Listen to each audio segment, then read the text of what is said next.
Hey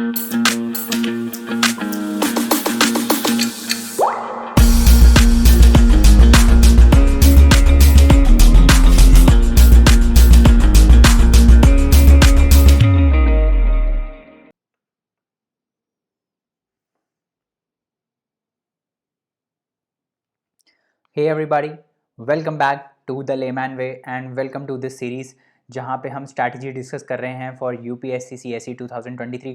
कैसे पढ़ना है, क्या पढ़ना है, ये सब हम डिस्कस कर रहे हैं। तो हमने स्टार्ट किया था पिछले पार्ट में अपने सिलेबस के साथ, है ना।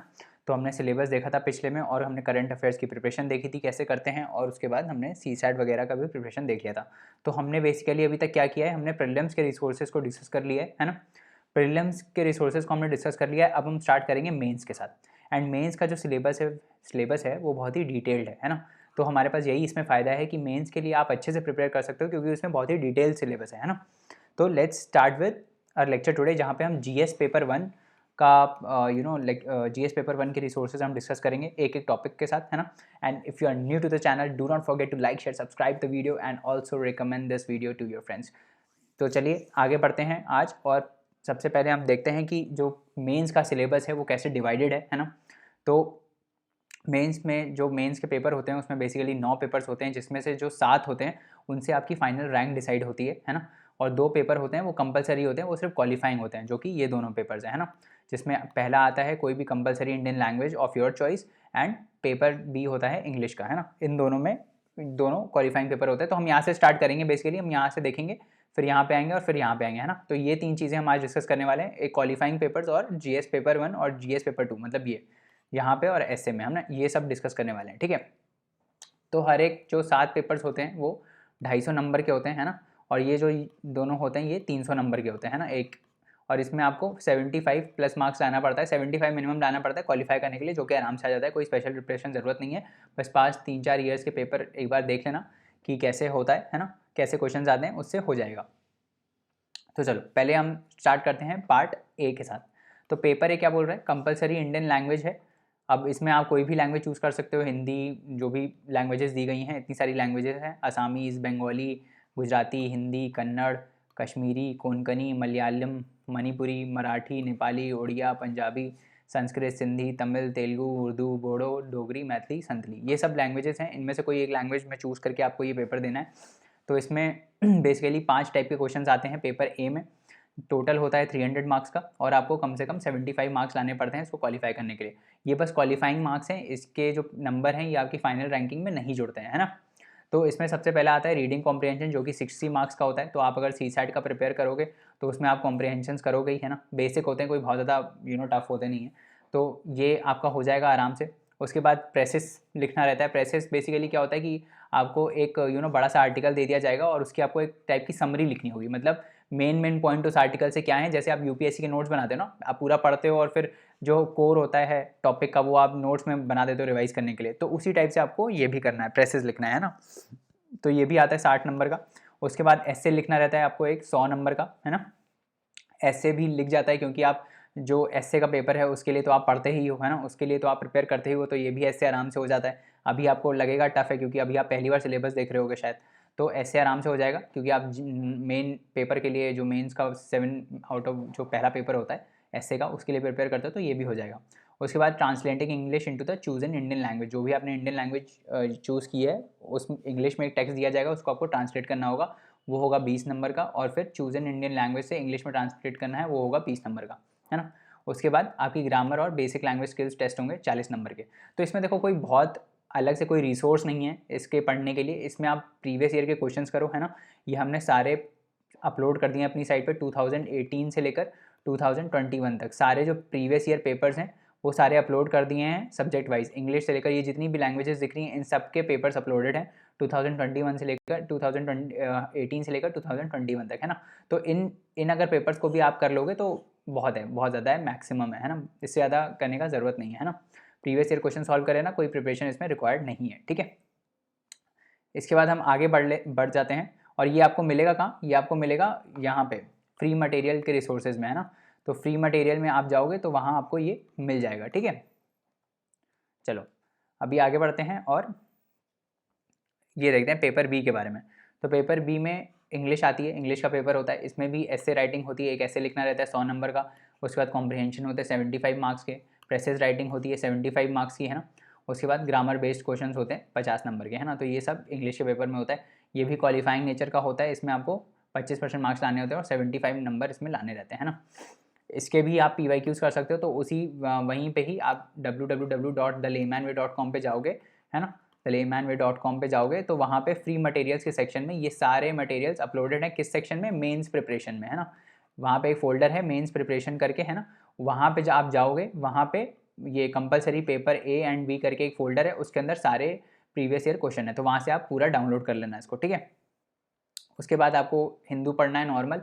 हिंदू तो आप पढ़ते ही हो, है ना। इंग्लिश इंप्रूव करने के लिए और वो कैब इंप्रूव करने के लिए और एक कॉम्प्रिहेंशन बनाने के लिए आप ये हिंदू पढ़ते हो, है ना, तो उससे भी हो जाएगा। उसके बाद अगर आपको ग्रामर इंप्रूव करनी है तो उसके लिए कुछ रिसोर्सेज बता देता हूँ, है ना। अगर पढ़ना है तो पढ़ सकते हो, नहीं पढ़ना है तो स्किप भी कर सकते हो, है ना। रेन एंड मार्टिन है एक इंग्लिश के लिए, ऑब्जेक्टिव जनरल इंग्लिश है बाय SP बख्शी, वो पढ़ सकते हो। वर्ड पावर मेड ईजी है बाय नॉर्मन लुई, वो पढ़ सकते हो, वो कैब और जनरल इंग्लिश इंप्रूवमेंट के लिए, है ना।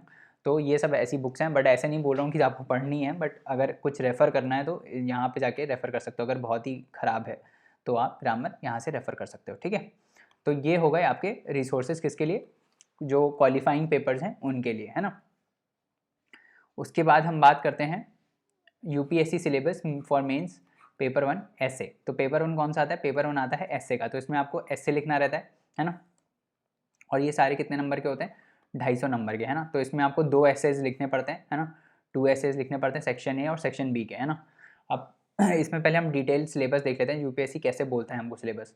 To be written in the medium और language of the candidate's choice. तो जो आप लैंग्वेज चूज़ करोगे उसमें आपको ऐसे लिखना पड़ेगा। उसके बाद candidates may be required to write essays on multiple topics. तो हर टॉपिक के लिए आपको प्रिपेयर रहना पड़ेगा। Essays to be kept close to the subject, this is a very important line, it should be close to the subject. कभी कभार क्या होता है ना, हम टॉपिक पढ़ लेते हैं और उसको गलत इंटरप्रेट कर देते हैं, और चालू तो हम कहीं से करते हैं बट हम होते हैं उसके बाद लंदन में, है ना। तो इस टाइप से ऐसे नहीं लिखना है ना। You have to keep it close to the subject. जो भी पैराज होने चाहिए आपके वो इंटरलिंक होने चाहिए मेन टॉपिक से, वो एक्सप्लेन करना चाहिए कि कैसे आप एक्सप्लेन कर रहे हो इस मेन पॉइंट को एड्रेस करते हुए, है ना, वो वैसे लिखना है। तो आप जब भी ऐसे लिख रहे हो तो आपको एक स्ट्रक्चर बनाना है दिमाग में, है ना, उसके हिसाब से आपको लिखना है। हम जब ऐसे प्रिपरेशन के बारे में बात करेंगे कि ऐसे इसको कैसे लिखना है, तब हम इसके बारे में डिटेल में बात करेंगे, बट अभी हम सिर्फ रिसोर्सेज के बारे में बात कर रहे हैं, है ना। तो essays have to be kept close to the subject, ideas to be presented in a concise manner in an orderly fashion।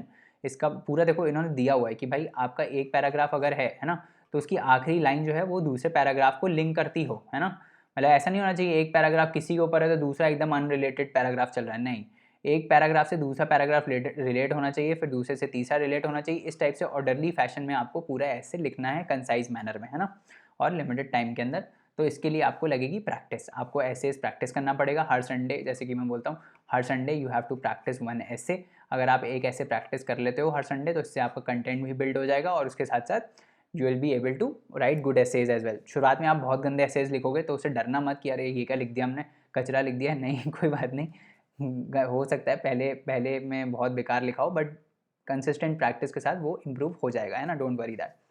तो एसेज आपको लिखने हैं, है ना, you have to start at least. हो सकता है आपने कभी ऐसे ज़िंदगी में ऐसे ना लिखे हो, but you have to start, है ना, अगर IAS बनना है तो। उसके बाद सोर्सेज कहाँ कहाँ से एसेज को पढ़ सकते हो। देखो एसेज के लिए सोर्सेज क्या होते हैं सबसे बढ़िया, देखो GS की आप प्रिपरेशन करते हो तो आधा प्रिपरेशन उसी से हो जाता है एसेज का।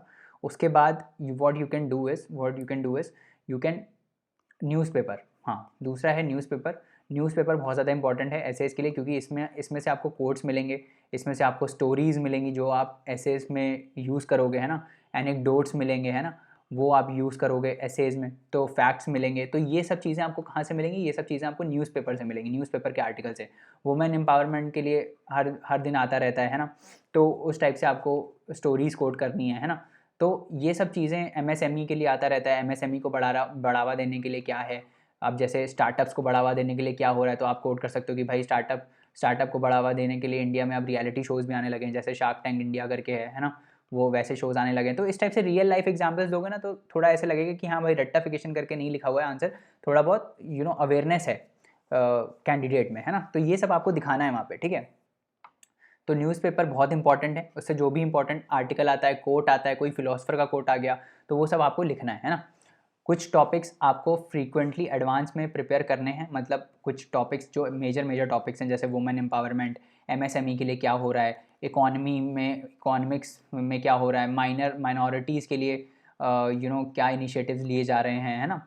और साइंस एंड टेक में हाँ, इंडिया किस पोजीशन पे स्टैंड कर रहा है और इसको हम बढ़ाने के लिए क्या कर सकते हैं। ये सब कुछ कुछ जो टॉपिक्स हैं ना, हेल्थ हो गया, एजुकेशन हो गया, ये सब यूनिवर्सल जो टॉपिक्स हैं ना, उनको उनके लिए आपको पहले से ही एक मैप प्रिपेयर करना पड़ेगा एस्से का, जिसमें आपको पता है इंट्रोडक्शन क्या लिखना है, आपको पता है थोड़ी थोड़ी बॉडी क्या लिखनी है, और फिर एंड में वे फॉरवर्ड क्या लिखना है। इस टाइप से आपको कुछ कुछ एसेस प्रिपेयर करने पड़ेंगे, है ना।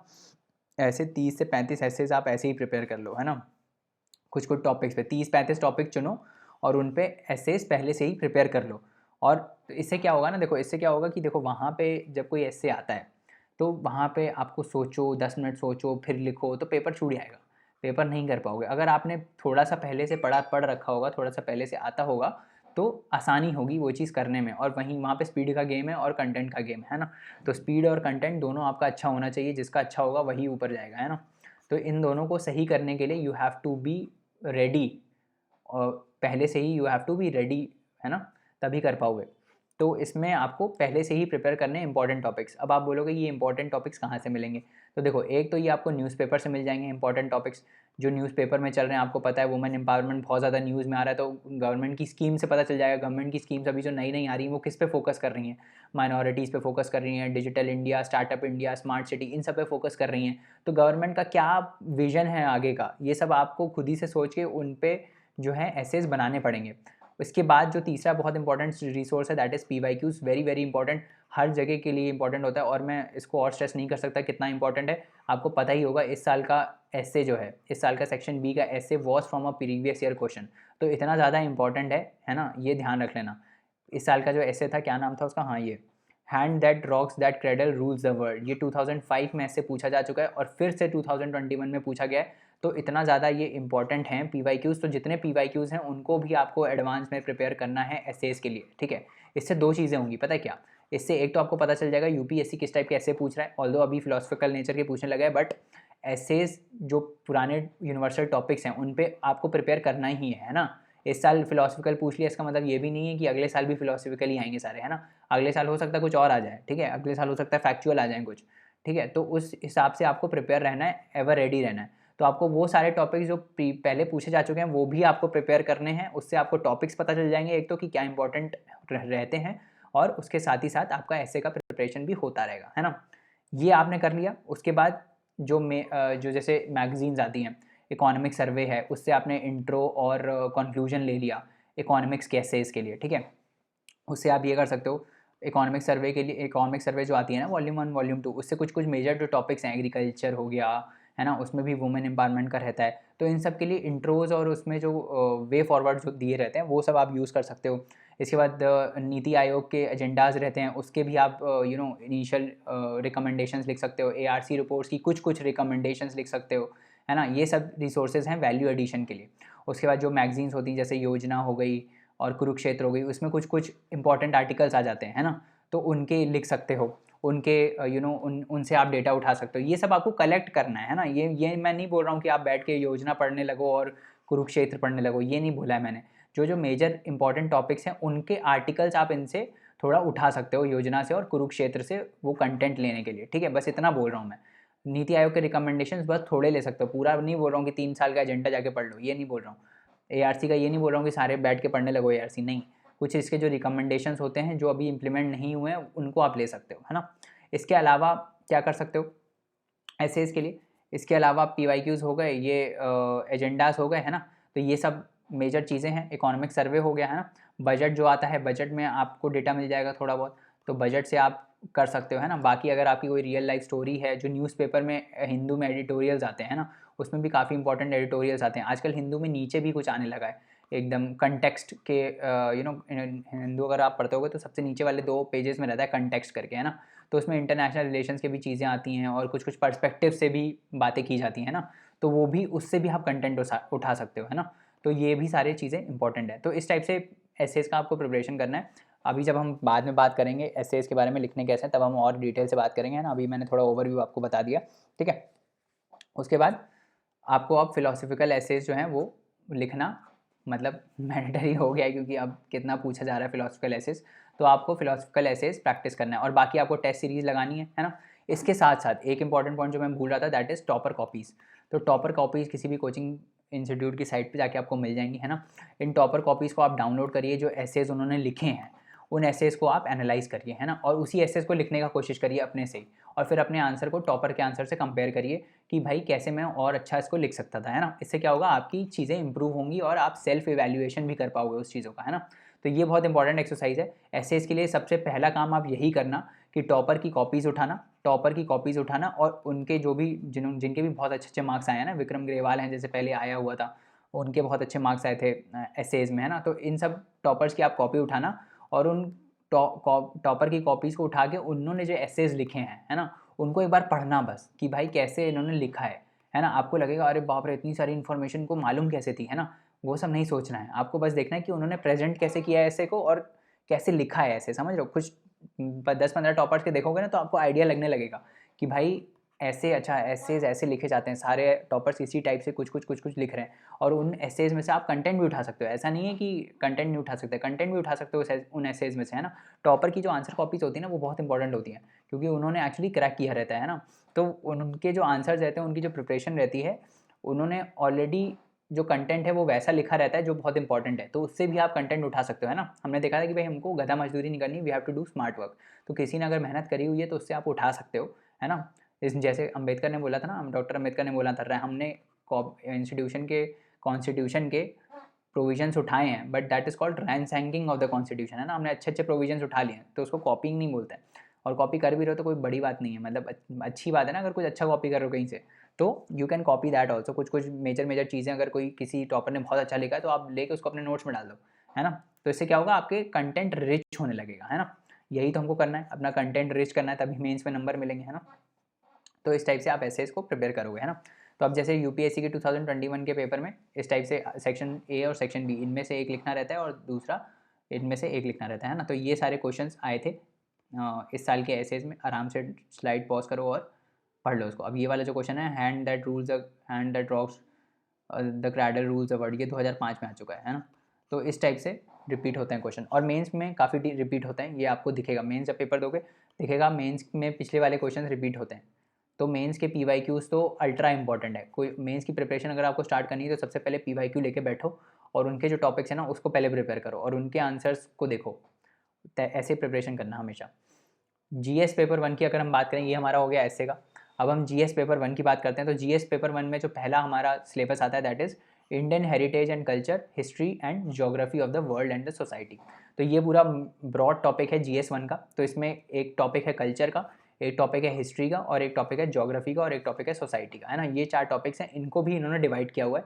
तो हम पहला पढ़ते हैं। पहला जो पॉइंट था वो क्या है, Indian culture will cover the salient aspects of art forms, literature, architecture from ancient to modern times. तो आर्ट एंड कल्चर पूरा एंशियंट से मॉडर्न टाइम तक का जो है वो पूछा जाएगा, ठीक है। अब इसको कहाँ कहाँ से पढ़ेंगे, रिसोर्सेज क्या हैं हमारे, तो देखो इसमें सबसे इंपॉर्टेंट जो बुक है that is NCERT 11th fine arts की। इसको आपको पूरा पढ़ना है ना। इससे आपका major preparation art and culture का हो जाएगा। उसके बाद एक और बुक है Indian art and culture by Nitin Singhania, 3rd edition website पे अपलोडेड है, टेलीग्राम चैनल पे भी शेयर कर दिया है ना। तो वहाँ से आप इस बुक को डाउनलोड कर सकते हो। इसमें जो ये वाला आर्किटेक्चर वाला है वो बहुत इंपॉर्टेंट है ना। इसके साथ साथ आपको जो इसमें डायग्राम्स दिए गए हैं वो आपको अपने नोट्स में बनाने हैं डायग्राम्स, क्योंकि जब भी आर्ट एंड कल्चर का क्वेश्चन आएगा ना, तो अगर मान लो टेम्पल आर्किटेक्चर पे क्वेश्चन आता है, तो अगर आप डायग्राम बनाओगे मतलब इस टाइप से कि भाई जैसे ये है ना, ये मंडपा है, यहाँ पे सरकम्बुलेटरी है ना, फिर ये गोपुरम है ना, इस टाइप से अगर आप बनाओगे ना तो ज़्यादा नंबर मिलते हैं ना। और फिर जैसे आपको नगारा का आर्किटेक्चर दिखाना है ना, तो आप इस टाइप का पिरामिड बनाओगे, ऊपर विमना बनाओगे, है ना, इस टाइप से जो बनता है ना, इस टाइप से जो बनता है। फिर ऐसे स्टेयर्स बनाओगे इधर, है ना। फिर यहाँ पे एक एक टेम्पल इधर होगा जहाँ पे गर्भगृह होगा इधर, है ना। फिर एक मंडप होगा इधर, है ना, छोटे छोटे टेम्पल्स होते हैं। तो इस टाइप से मतलब बना लेना, मेरे तो बहुत बेकार ड्राइंग है बट बना लेना, है ना। मैं ये बोल रहा हूँ कि इस टाइप से अगर आप बनाते हो पेपर में तो बहुत ज़्यादा इम्पैक्ट पड़ता है, अच्छे नंबर मिलते हैं, है ना। तो ये हमको करना है, ठीक है। ये आ गया, आपने 2 बुकें देख ली। NCERT 11 फाइन आर्ट्स, ये आपकी बेसिक पहली गो टू बुक होगी। उसके बाद टेम्पल आर्किटेक्चर के लिए, और जो चीज़ें नहीं हैं, जैसे मान लो लिटरेचर अच्छे से नहीं दिया है फाइन आर्ट्स में, तो वो आप यहाँ से पढ़ लो। है ना, कोई डांस फॉर्म्स नहीं दिए हैं तो वो पढ़ लो, इस टाइप से क्लासिकल डांसेस अगर इसमें नहीं दिए हैं तो वो पढ़ लो, इस टाइप से चीज़ें आपको प्रिपेयर करनी है। उसके बाद एक CCRT की समरी है जो मैंने अपलोड कर दी है ना, हमारे फ्री मटेरियल्स के सेक्शन में, उसमें सारा कुछ दिया गया है बहुत शॉर्ट में, क्लासिकल डांसेस से लेकर म्यूज़िक ट्रेडिशंस, हिंदुस्तानी म्यूज़िक, कर्नाटिक म्यूज़िक और सारा चीज़ें सब कुछ दिया हुआ है, पूरी समरी है CCRT की, और बहुत ही शॉर्ट है, 50 पेज में है, और 50 पेज भी क्या वो बहुत आप जल्दी पढ़ लोगे, वो प्रीलिम्स के लिए भी इंपॉर्टेंट है, तो वो आप वहाँ से डाउनलोड कर सकते हो, है ना। NCERT की फाइन आर्ट्स आपको पढ़नी है ना। इसके बाद इंडियन आर्ट एंड कल्चर आपको पढ़नी है नितिन सिंघानिया की, है ना, वो उसमें से कुछ कुछ इंपॉर्टेंट पार्ट्स पढ़ने, जैसे टेम्पल आर्किटेक्चर मैंने बता दिया। उसके अलावा PYQs are very very important, जैसे कि मैं बोलता रहता हूँ, PYQs are very very important, topics which have been asked and revolving theory उसके अराउंड क्या है ना। तो जो जैसे भक्ति मूवमेंट पर अगर क्वेश्चन आ चुका है तो आपको भक्ति मूवमेंट के साथ सूफी मूवमेंट को भी पढ़ना है ना, क्योंकि अगली बार हो सकता है सूफी मूवमेंट आ जाए, तो इस टाइप से आपको प्रिपरेशन करनी है अपनी, है ना। टेस्ट सीरीज़ बाकी चीज़ें जो है वो टेस्ट सीरीज़ से आपकी कवर हो जाएंगी, है ना। तो बाकी चीज़ें आपकी कैसे कवर हो जाएंगी, टेस्ट सीरीज़ से, ठीक है। तो ये आपको करना है। वेबसाइट का नाम है www.thelaymanway.com, laymanway.com, ठीक है। यहाँ पे जाके आप फ्री मटेरियल्स पे जाओगे, फ्री मटेरियल्स पे जाके सब कुछ मिल जाएगा, मेंस का पूरा मटेरियल यहाँ पे मिल जाएगा, वहाँ से आप सारी चीज़ें डाउनलोड कर लेना, है ना। और फ्री कोर्सेज में जाके आप फ्री कोर्सेज को भी एक्सेस कर सकते हो, ठीक है। तो ये सब आपको करना है। उसके बाद हम आते हैं अगले दूसरे रिसोर्सेज पे, क्या है, मॉडर्न इंडियन हिस्ट्री। तो हम जैसे ये लेक्चर बना रहे हैं ना, उसके साथ ही साथ हम इसका कंटेंट जो भी हम इसमें बता रहे हैं वो सारा हम अपलोड करते जा रहे हैं ऑलरेडी, है ना, अपनी वेबसाइट पे, तो वहाँ से आप डाउनलोड कर सकते हो, है ना। मॉडर्न इंडियन, अब दूसरा क्या बोल रहा है, modern Indian history about the middle of the 18th century until the present, significant events, personalities, issues. अब ये देखो इंपॉर्टेंट क्या क्या है, क्या बोला इसने, middle of the 18th century मतलब 1850 के आसपास से लेकर अंटिल प्रेजेंट मतलब आज तक का जो भी है, post including post independence India. Significant events क्या क्या हैं, तो इंडियन नेशनल मूवमेंट इंपॉर्टेंट हो जाएगा, रिवोल्ट ऑफ 1857, ये सब चीज़ें इंपॉर्टेंट है।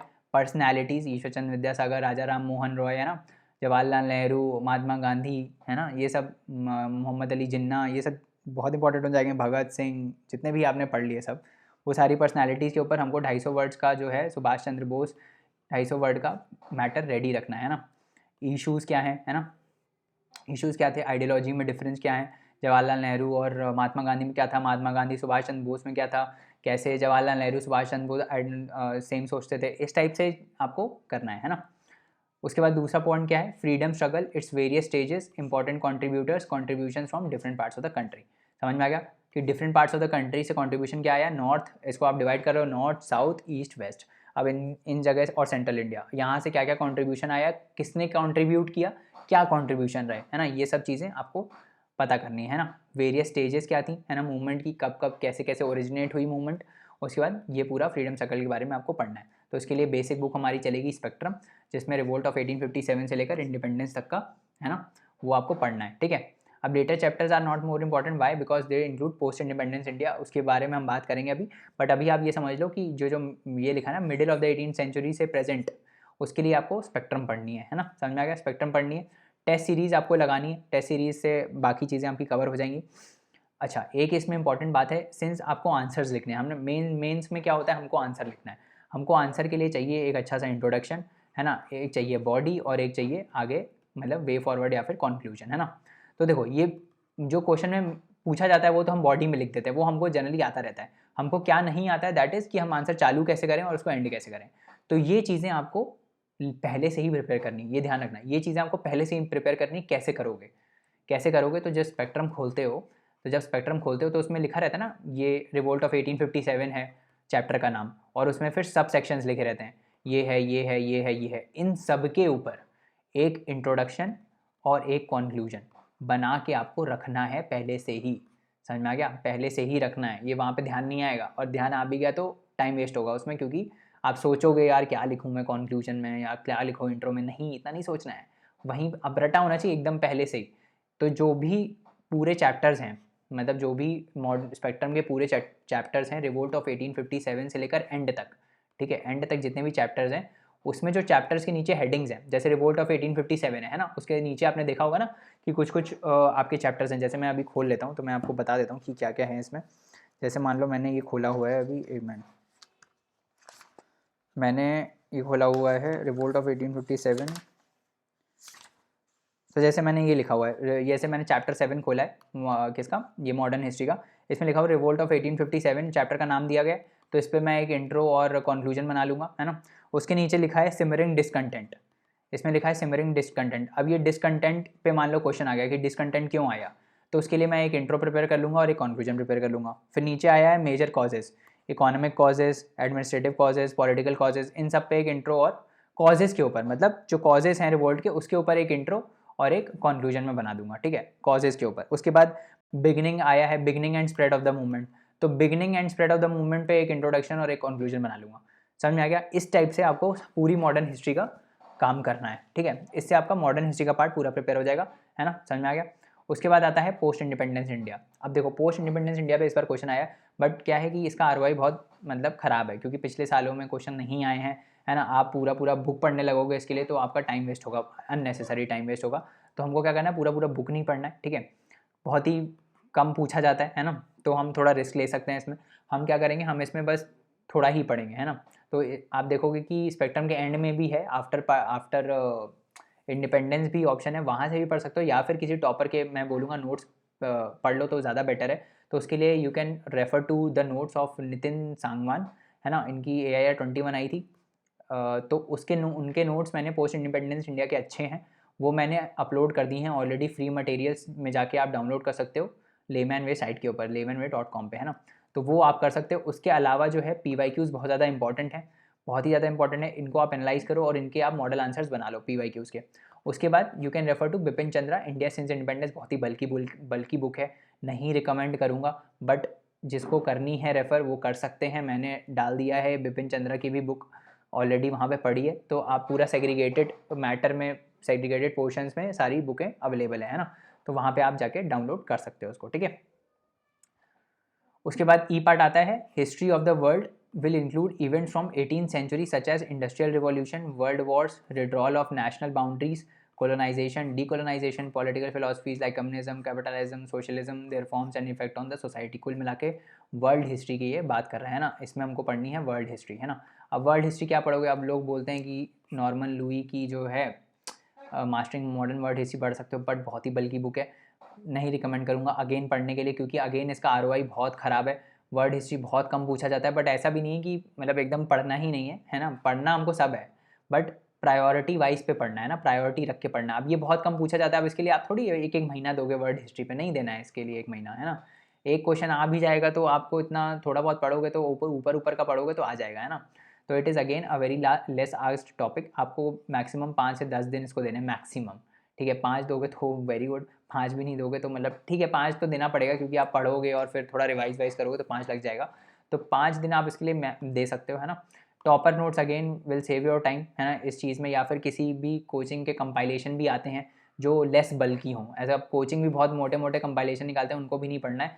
जो किसी का कोई भी उठा लेना जिसका पतला हो कंपाइलेशन, बस छोटे छोटे में चीज़ें दी हों और बस इतना हो कि आप आंसर लिख पाओ किसी भी टॉपिक से। और ये जितने टॉपिक है ना, इस पर थोड़ा थोड़ा मैटर हो आपके पास, जैसे communism, capitalism, socialism, political philosophy, decolonization, colonization, है ना, इन सब के ऊपर थोड़ा थोड़ा मैटर हो, इस टाइप से बस आपको एक बुकलेट उठा लेनी है छोटी सी, है ना, पतली सी कोई बुकलेट उठा लेना किसी भी कोचिंग मटेरियल की और वो पढ़ लेना।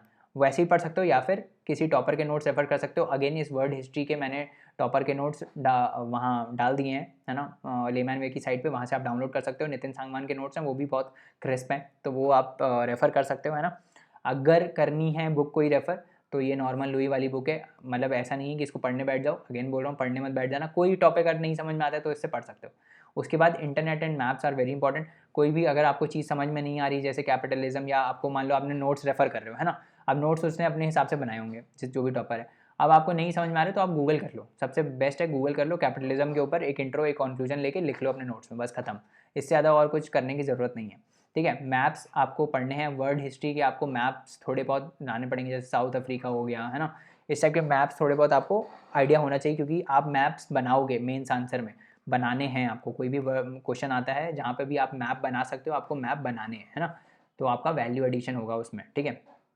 तो ये मैंने बता दिया आपको, ठीक है। कोचिंग का मटेरियल, मैप्स आपको पढ़ने हैं, रेफरेंस बुक बता दी, टॉपर के नोट्स अवेलेबल हैं डाउनलोड करने के लिए, और मैंने ROI भी आपको उसका बता दिया। उसके बाद आता है इंडियन सोसाइटी।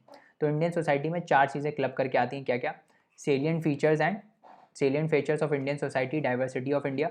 उसके बाद role of women, women's organization, population and associated issues, poverty and development issues, urbanization, their problems and their remedies, ये सब है। उसके बाद effects of globalization on Indian society.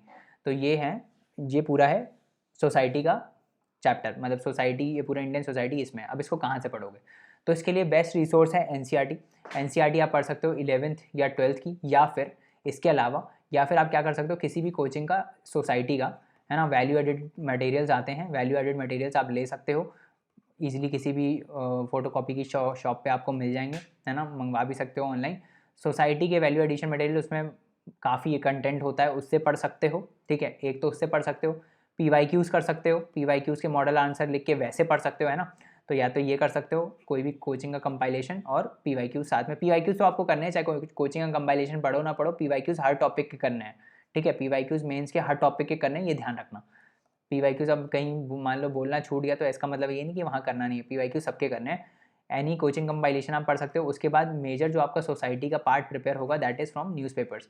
तो न्यूज़पेपर में जो करंट इवेंट्स आ रहे हैं, वुमेन एम्पावरमेंट के लिए क्या लिया गया है, ग्लोबलाइजेशन का क्या इम्पैक्ट पड़ रहा है, ये सब ऑलरेडी न्यूज़ में रहता है ना। वुमेन्स के कौन कौन से ऑर्गेनाइजेशन आ रहे हैं, पॉवर्टी को हटाने के लिए गवर्नमेंट क्या कर रही है, डेवलपमेंट में क्या इश्यूज़ आ रहे हैं, ये सब आपको न्यूज़ में जो रेगुलर इवेंट्स आते हैं ना, उनसे पता चलेगा। तो कभी भी अगर ऐसा न्यूज़ में आए, है ना, तो वो आपको लिख लेना है अपने नोट्स में। तभी मैंने सबसे पहले क्या बोला था जब मैं मेंस का स्टार्ट कर रहा था, कि आपको मेंस का जो एक एक लाइन का सिलेबस है वो रटा होना चाहिए। 30 दिन तक तो आप बस मेंस का जो ये सिलेबस है ना, वही रोज़ सुबह उठ के एक बार देख लिया करो कि ये पेपर है, ये 30 दिन में अपने आप याद हो जाएगा, है ना। तो जब ये याद हो जाएगा तो फिर जब न्यूज़ पढ़ोगे ना, तो इस टाइप से आप कर पाओगे, मतलब कंटेंट को ले पाओगे न्यूज़ से। नहीं तो न्यूज़ पढ़ने का कोई फ़ायदा नहीं है ना। जब आप कुछ ले ही नहीं रहे हो तो उससे फ़ायदा क्या है, कुछ फ़ायदा नहीं है ना। किसी टॉपर के नोट्स रेफर कर सकते हो, अगेन ये मैंने अपलोड कर दिया नितिन सांगवान के, है ना, इनके आप पढ़ सकते हो नोट्स, इन्होंने भी बनाए हुए हैं इंडियन सोसाइटी पे, तो आप रेफ़र कर सकते हो। एनसीईआरटी बेसिक सोर्स है 11th-12th की इंडियन सोसाइटी की, वो भी अपलोड कर दी है, वो भी आप रेफ़र कर सकते हो। न्यूज़पेपर्स, है ना, that are very important for intros and conclusions and quotes.